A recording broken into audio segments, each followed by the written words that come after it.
Too bad for England and Wales, and more unsettled, wet and windy further north, and then it turns colder and very windy for all areas on Thursday with sunshine and showers.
This is BBC News. I'm Jane Hill. The headlines at 4.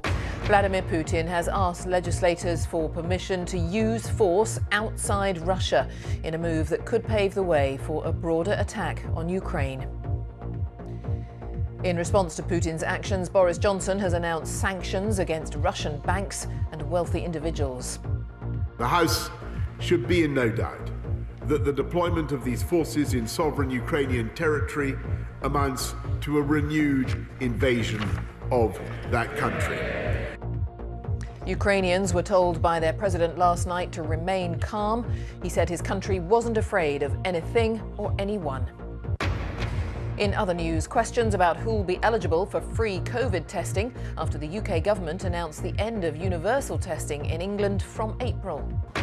Meanwhile, Nicola Sturgeon says the COVID certification scheme and face mask laws will come to an end in Scotland, but she says she's determined to keep testing people. And Buckingham Palace says the Queen has cancelled planned virtual engagements as she continues to suffer cold-like symptoms because of COVID-19.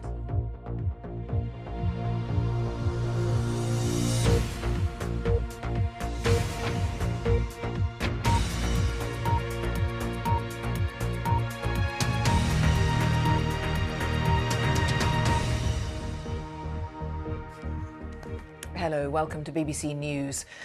It has emerged in the last few minutes that President Putin has asked legislators in the Russian parliament for permission to use force outside its borders, which could pave the way for a broader attack on Ukraine. We have seen a day of growing international condemnation following Russia's decision to send troops into 2 rebel-held regions in eastern Ukraine. We will go now to Kiev and join Lise Doucet.